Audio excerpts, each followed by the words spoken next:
Hi everyone, my name is Danielle and welcome to another episode of Board Game Bakes. This week we're going to feature Birds of a Feather by Snowbright Studios, and this is currently its last few days of Kickstarter, so if you haven't checked it out already, make sure you click the link below so this way you could jump in on their last few days of their Kickstarter. In the game there's lots of beautiful birds and there's too many to try and do all the birds, so I decided to just pick the bird that's on the cover. So we're going to try and recreate that bird using modeling chocolate and then use cakes to form our own nest for the bird to rest on. We've got a lot of molding to do, so let's get started. Okay everyone, it's time to boldly go where no Danielle has gone before, into the realm of modeling chocolate. To make the modeling chocolate, you just need chocolate, corn syrup, and any coloring you want to add. If you start with candy melts, heat 8 ounces of white chocolate candy melts in the microwave at 30-second intervals until it's smooth. Let that sit a second and heat up 2 ounces of corn syrup in the microwave for about 30 seconds to warm it up to. Pour the corn syrup into the candy melts and stir until it gets a soft serve consistency. I poured some of that onto plastic wrap and wrapped it up. With the rest of it, I add a few drops of yellow and I stir until it's just incorporated. Do not stir too much or cause it to release some of the oils and become a yucky mess. To make our icing or nest glue, take 2 sticks of softened unsalted butter and put in the mixer and mix until it's nice and creamy. Add in 3 cups of powdered sugar and half a cup of cocoa powder. Put on the low mixing settings so we don't get a poof of powdered sugar and stir that till it starts to come together. At that point add 2 teaspoons of vanilla extract, a 1/4 teaspoon of salt, and 3 tablespoons of milk. Mix until it's smooth, and then at the end you can put it even faster to make it nice and fluffy. Time to put our cake together. This cake is an extra from my Cape May cake. It seems silly to waste cake, so it gets to make a second appearance. This time it's paired with chocolate frosting. Strawberry and chocolate also go well together, but it's a very different taste than cream cheese frosting at least. Cut your 6-inch circle cake in half horizontally. Use a circle cookie cutter to cut out the top layer of your cake in the center. This way you have a spot where you could put your egg. Ice the top of your bottom layer of cake and put the top one on top. One of the things I like the most about the Birds of the Feather Kickstarter is that they're aiming to sustainably produce the game by using 100% recycled paper or FSC certified wood. So it's an eco-forward game. And the nice thing about our cake is that since it's only 2 layers, you can shape the cake now instead of putting it in the fridge, and you want to make it so it resembles a bird's nest. Once you've cleared away your crumbs, apply a crumb coat of our nice chocolate icing. While you're here, make sure you subscribe for new videos every Tuesday at 12 p.m. EST. And then maybe I could get some sleep and not sound like I'm dying. To create the twigs for our nest, roll out brown modeling chocolate and cut it to form thin strips. In hindsight, these could have been even more narrow. When you pull them off the counter, try to round them so they look more like twigs instead of just flat strips of chocolate. To give the nest more variability, you could add some brown food gel to a white fondant to dye it a light brown. Now repeat the same stick process by rolling out your fondant and cutting it and molding it with your hand as well. Let these harden so that they can be applied to your nest. To craft your bird, start by cutting some thick jewelry wire and folding it to give support for the bird's body and to have 2 legs. Modeling chocolate can be treated similarly to fondant when it comes to dyeing it. You can add a few drops of black into your brown modeling chocolate to create a black modeling chocolate.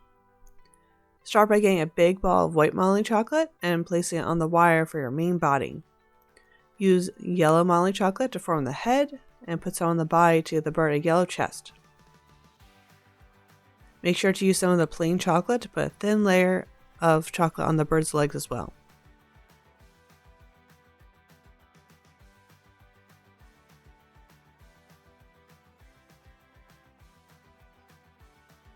The next big pieces are the black details. Form 2 semicircles, connect in the middle, and this is going to go on the top of your bird's head. And the beak. The eyes. To form the tail, roll out a thick piece of black modeling chocolate and cut 2 slits to make it look more like real feathers.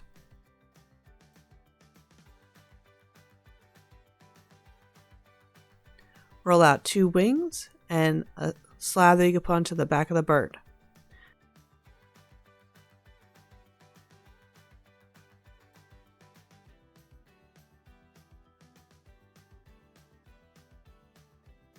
Once everything attached to the bird, there's a quick shuffle to try and add feather details.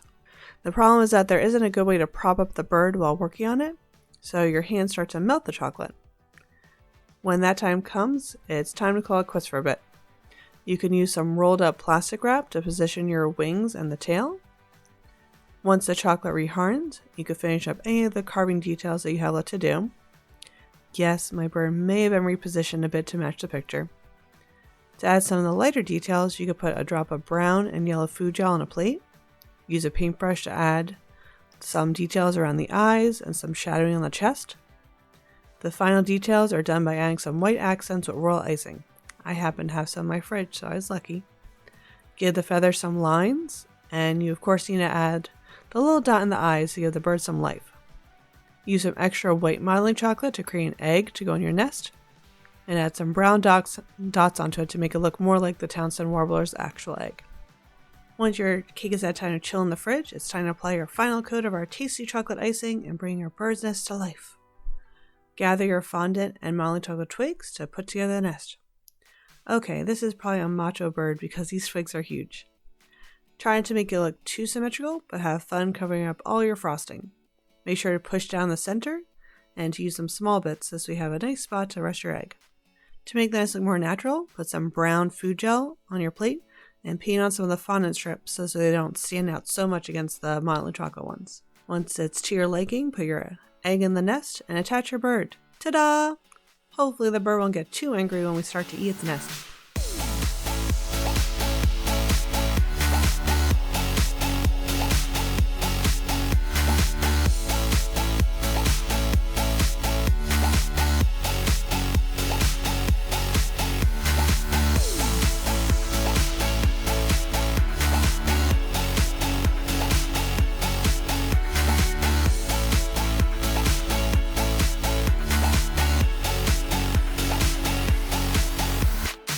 Thanks for watching another episode of Board Game Bakes. I hope you enjoyed seeing me stumble along with using the modeling chocolate to try and figure it out and try and make my first lifelike modeling chocolate creation.